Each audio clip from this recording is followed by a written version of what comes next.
जय हिंद दोस्तों preposition word के दो ऐसे वर्ड हैं जिनका हिंदी लगभग समान सा होता है, लेकिन अंग्रेजी में यूज करने के इसकी कंडीशन अलग अलग है और बहुत सारे बच्चों को ये कन्फ्यूज़न हो जाता है कि किस वर्ड को किस कंडीशन में कब यूज करना है। तो गाइज ये दो वर्ड है स्टिल और येट। स्टिल और येट आज की वीडियो में दोनों का हिंदी मीनिंग बताऊंगा, स्ट्रक्चर बताऊंगा और वो कंडीशन बताऊंगा कि किन कंडीशन में स्टिल यूज करना है और किस कंडीशन में येट का यूज करना है विथ एग्जाम्पल। तो गाइज लुक ऑन बोर्ड, बस 5 मिनट्स दीजिए और स्टिल और येट हमेशा के लिए आपका हो जाएगा। गाइज फर्स्ट ऑफ ऑल हम लोग देखते हैं स्टिल। स्टिल एक ऐसा प्रीपोजिशन वर्ड है गाइज जिसका समान अर्थ मतलब कई अर्थों में यूज होता है, बट समान एक यूज होता है अब भी या अभी भी, अब भी या अभी भी।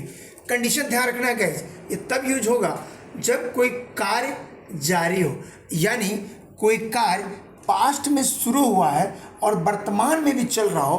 कोई कार्य पास्ट में शुरू हुआ हो और वर्तमान में भी चल रहा हो, कंटिन्यूटी है, तब हम यूज करेंगे स्टिल का। देखिए गाइज स्ट्रक्चर क्या फॉलो करेंगे गाइज। अगर सेंटेंस हमारा अफर्मेटिव है तो सबसे पहले सब्जेक्ट, उसके बाद हेल्पिंग वर्ब और स्टिल आ जाएगा 3 नंबर में, उसके बाद मेन वर्ब अफर्मेटिव में। जैसे ही सेंटेंस को नेगेटिव में बनाना होगा तो सबसे पहले सब्जेक्ट, हेल्पिंग वर्ब, नॉट चल जाएगा 3 नंबर में और उसके बाद नॉट के जस्ट बाद स्टिल यूज करेंगे। उसके बाद टेंस के अनुसार हम मेन वर्ब का यूज करेंगे। तो अफर्मेटिव में subject plus helping verb plus still plus main verb, और इसमें होगा subject plus helping verb, not plus still plus main verb. Example देखते हैं गाइस को क्या कह रहा है। वह अब भी सो रहा है, मतलब उसका सोने का काम पास्ट में शुरू हुआ और जिस वक्त मैं बता रहा हूँ तो वह अब भी सो रहा है, वो प्रेजेंट में भी सो रहा है। तो बनाएंगे सबसे पहले हम उंगली रखेंगे गाइस अपने सब्जेक्ट पर। सबसे पहले सब्जेक्ट हमारा वह की अंग्रेजी बनाएंगे ही। उसके बाद गाइस सो रहा है या प्रेजेंट इम्परफेक्ट है, रहा है रहने के यूज करेंगे तो ही इज, हेल्पिंग वर्ब हो गया इज। उसके बाद गाइस हम लगाएंगे स्टिल, उसके बाद स्लीपिंग। वह अब भी सो रहा है, ही इज स्टिल स्लीपिंग। वह अब भी सो रहा, ही इज स्टिल स्लीपिंग। वह अब भी पढ़ रहा, ही इज स्टिल रीडिंग। वह अब भी अंग्रेजी बोल रहा, he is still speaking English. अगर इसको नेगेटिव बनाना हो तो नॉट को 3 नंबर पर कर देना है। स्ट्रक्चर को देखेंगे, सबसे पहले subject, helping verb, not, still plus main verb. तो वह अब भी नहीं सो रहा है तो he is not still sleeping. वह अब भी या अभी तक नहीं सो रहा है, यूज करेंगे he is not still sleeping. वह अभी तक नहीं सो रहा। अगला एग्जाम्पल देखेंगे गाइज, मैं अब भी अंग्रेजी बोल रहा हूँ, मैं अब भी अंग्रेजी बोल रहा हूँ। आया अब भी पास्ट में शुरू हुआ, प्रेजेंट तक चल रहा है, तो बनाएंगे I am still speaking English. I am still speaking English, still हमारा आ गया हेल्पिंग वर्ब के जस्ट बाद। उसके बाद देखिएगा नेगेटिव बनाना, नॉट को 3 नंबर पे कर देंगे। I am not still speaking English, मैं अब भी या अभी तक अंग्रेजी नहीं बोल रहा हूँ। इसका स्टिल का मतलब है अब भी, अभी भी या अभी तक का भी सेंस में यूज होता है। नेक्स्ट देखेंगे गाइज, वे लोग अब भी या अभी भी या अभी तक फुटबॉल खेल रहे थे। बनाएंगे guys they were still playing football. They were still playing football. वे लोग अब भी या अभी तक या अभी भी फुटबॉल नहीं खेल रहे थे। They were not still playing football. तो गाइस ये था स्टिल का यूज। अब देखते हैं येट का यूज। येट का यूज गाइस हम तब करते हैं दोनों सेंटेंस में आ जाए अभी तक या फिर भी, अभी तक या फिर भी, तो उसमें लगाते हैं येट का।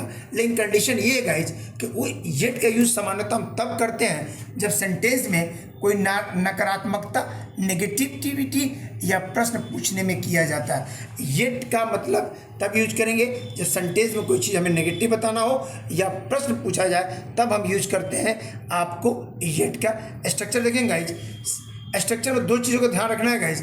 मैंने येट आगे भी लिखा है और पीछे भी लिखा है, ये आपके ऊपर डिपेंड करता है। तो आप चाहें तो येट को शुरू में भी लिख सकते हैं, येट को लास्ट में भी लिख सकते हैं। तो अगर मैंने शुरू में लिखा तो यहाँ होगा, तो मान के चलिए कि हम लास्ट में लिख रहे हैं, तो जब लास्ट में लिखना हो तो यहाँ से येट को हम हटा देंगे, तब हमारा स्ट्रक्चर बनेगा subject plus helping verb plus not plus main verb plus yet negative में।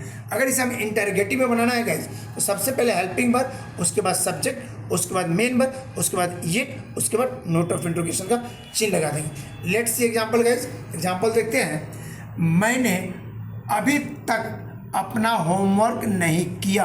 आगे नेगेटिव वर्ड कि मैंने अभी तक अपना होमवर्क नहीं किया, या प्रेजेंट का परफेक्ट टेंस है, वर्ब का तीसरा फॉर्म।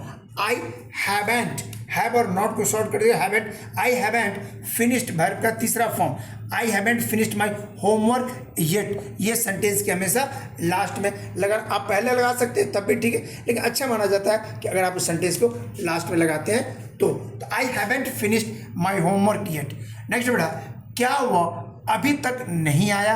अब ये सवाल पूछ रहा है क्या वह अभी तक नहीं आया, यह एक प्रश्न पूछने का काम कर रहा, इंटरगेटिव में चला गया। तो has he not come yet, क्या वो अभी तक नहीं आया, has he not come yet.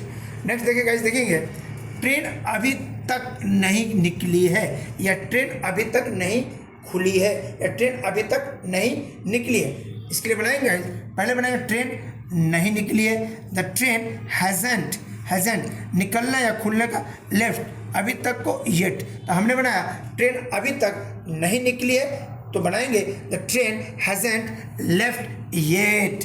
Okay guys, तो छोटे से वीडियो में आज मैंने सीखा कि कब हम ये स्टिल का यूज़ करेंगे और कब हम येट का यूज़ करेंगे। गाइस दोनों का हिंदी लगभग समान होता है, बस ध्यान रखना है स्टिल का यूज़ हमें तब करना होता है जब कोई कार्य पास्ट से शुरू हो, वर्तमान में चल रहा है ये बताने के लिए, और येट का यूज़ करते हैं या तो सेंटेंस में नेगेटिविटी बताने के लिए या प्रश्न पूछने के लिए। सामान्य तौर पर येट आप शुरू में भी लगा सकते हैं, लास्ट में लगा सकते हैं, लेकिन येट का यूज बीच में नहीं होता है। अगर यहाँ तक आप देख लिए, अगर ये वीडियो आपको थोड़ी सी भी इंफॉर्मेटिव लगी हो तो प्लीज़ हर बार की तरह वही एक छोटी सी रिक्वेस्ट, आरजू मिन्नत फरियाद, इस वीडियो को लाइक कर दीजिए, शेयर कर दीजिए। अगर यूट्यूब पर देख रहे हैं तो इस चैनल दिल्ली इंग्लिश क्लासेस को सब्सक्राइब कर दीजिए। अगर फेसबुक पर देख रहे हैं तो Delhi English classes bye Ansari sir page को फॉलो कर दीजिए। मैं अंसारी सर अंग्रेजी के सभी कंटेंट टाइम टू टाइम लेकर आते रहता हूँ। आप घर बैठे रहिए और फ्री ऑफ कॉस्ट सभी अंग्रेजी सीखते रहिए। तब तक आप अपना बहुत बहुत ख्याल रखिएगा, मुस्कुराते रहिए, अंग्रेजी सीखते रहिए। एंड दिल से आप सबका एक बार बहुत बहुत शुक्रिया। Thank you.